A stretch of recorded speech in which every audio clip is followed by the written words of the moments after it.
Bueno, saludo a Inés Capdevila, es periodista en La Nación. Hola Inés, buen día. Muy buen día, Buen Eduardo. día. ¿Cómo estás? Bien, muy bien, muy bien. Gracias por Me alegro atendernos, mucho. Inés. Buen día. Bueno, contame un poquito en qué situación se encuentra hoy este tema Ucrania, Estados Unidos, Rusia. Contanos, por favor.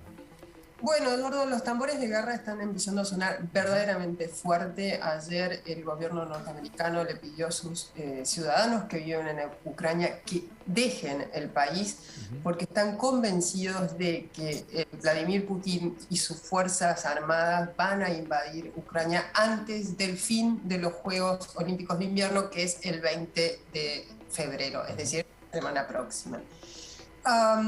Eso llevó a que hoy se armara de urgencia una conversación entre Joe Biden, el presidente norteamericano, y Vladimir Putin, el presidente ruso, porque ambos están convencidos, en cierta forma, pese a la desconfianza que siempre reinó entre ambos creen que la mejor forma de tratar de diluir la amenaza de una guerra es con la diplomacia cabeza a cabeza en una reunión personal. Va a ser por Zoom, obviamente, pero en que ambos pueden llegar a algún tipo de acuerdo sobre una nueva estructura de seguridad en la cual Rusia no se sienta tan amenazada, que es básicamente el problema de fondo hoy que pone a Europa al borde de una nueva guerra. Ujú. Ahora, mientras tanto, vemos las tropas, mientras tanto van avanzando, ¿no?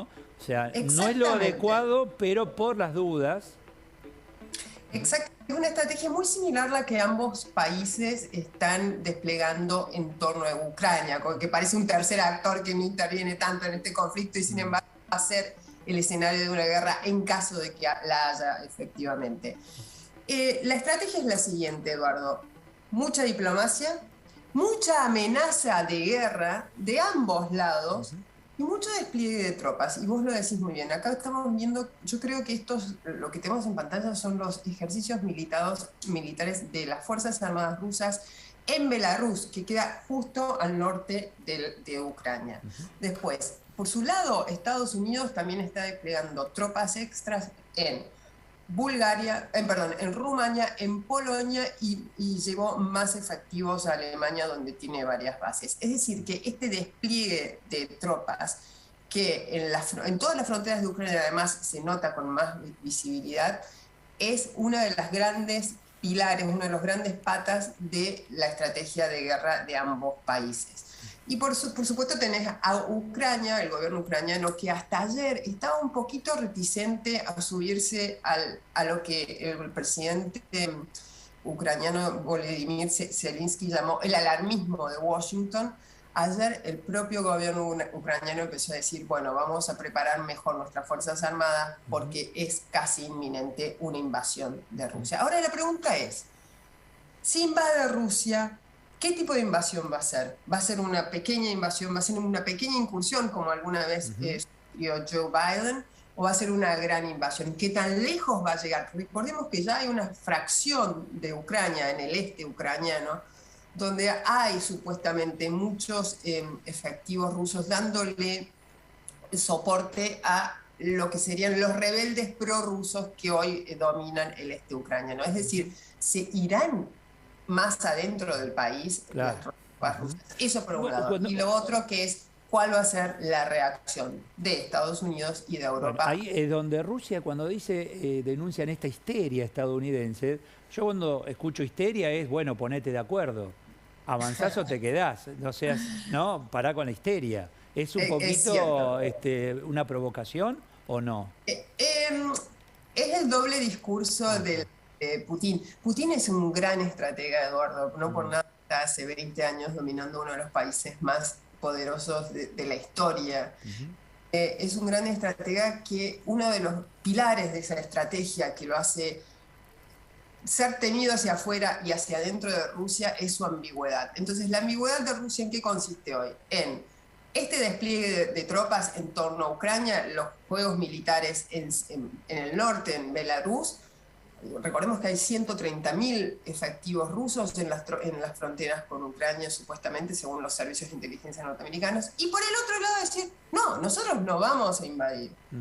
Esta supuesta invasión que se avecina es es parte de la histeria de Washington que está jugando con los nervios de Europa y fundamentalmente de los ucranianos. Pero nosotros no vamos a invadir. Esa es la estrategia de Putin. Entonces, lo que hace esa estrategia es tener a todos los jugadores, a todos los actores de este conflicto pendientes de él. Fíjate en las últimas 2 semanas la cantidad de jefes de Estado, entre ellos obviamente Alberto Fernández, Sí.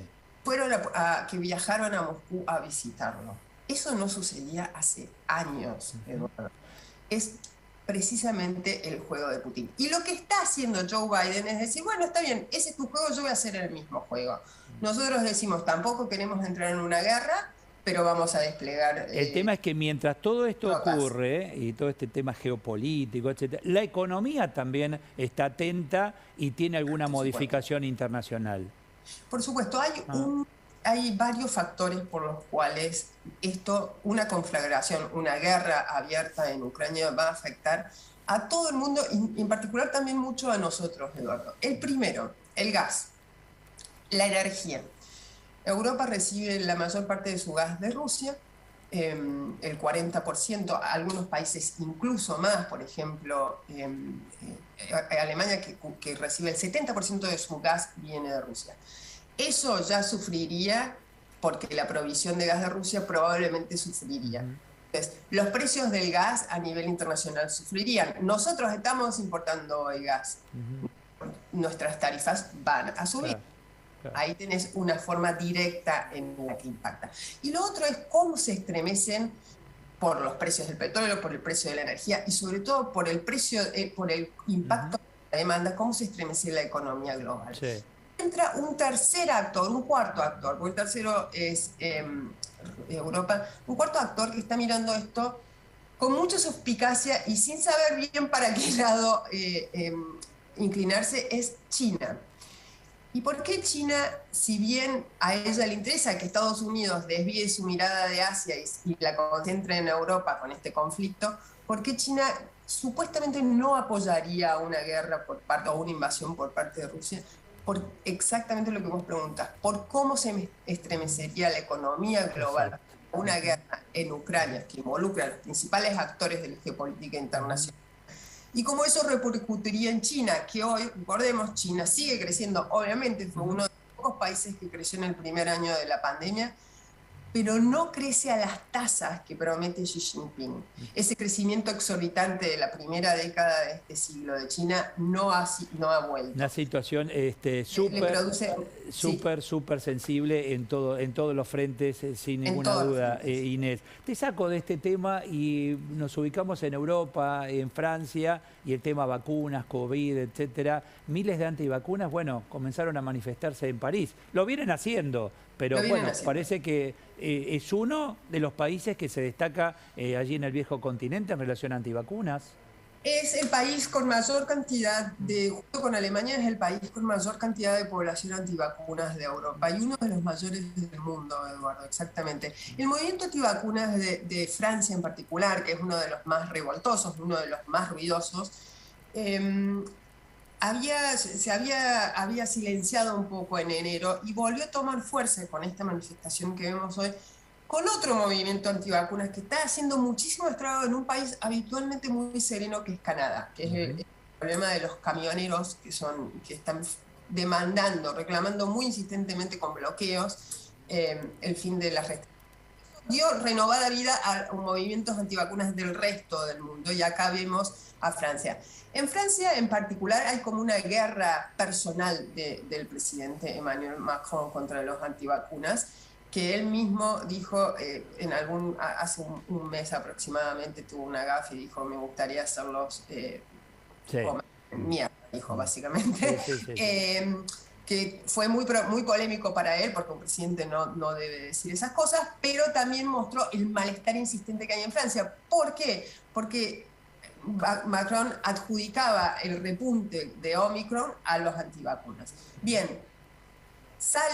empieza a ceder la variante de Omicron y los antivacunas dicen, bueno, finalmente empezamos a endemizar el coronavirus, entonces es hora de que finalicemos con las restricciones y que no nos demanden, este es el gran núcleo reclamo. No nos demanden el pase sanitario para entrar en cualquier lugar.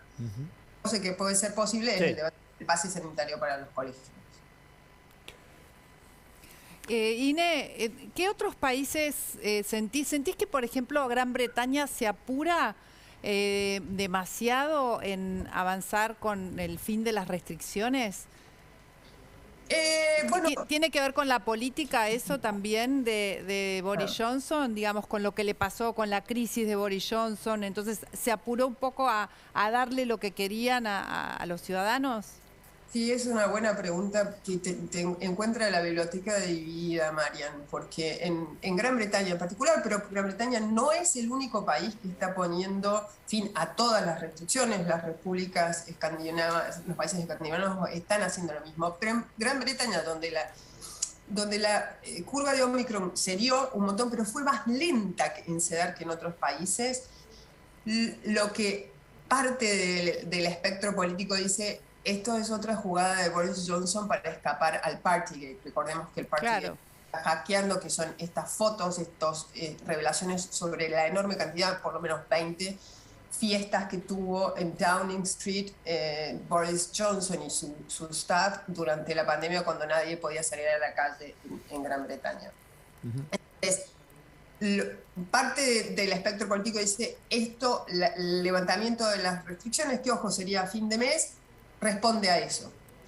Parte del Partido Conservador, el oficialismo británico, dice: no, es hora de poner fin a las restricciones, es hora de volver a la normalidad, de dinamizar a fondo la economía y de darle un sentido de podemos serenarnos a los británicos. Ahora, esta variante política, esta ecuación política que se mete en todo el fin de las restricciones en todos los países, tiene cierto argumento, hay base para... Lo mismo en Francia, que empieza también a levantar las... Claro, empieza la necesidad, empieza el consumo, empieza todo, comienza esa necesidad de estos años que se perdieron en la mayoría de los sectores económicos, ¿no? No, sí, y además la pandemia y las restricciones, las dos cosas, ¿no?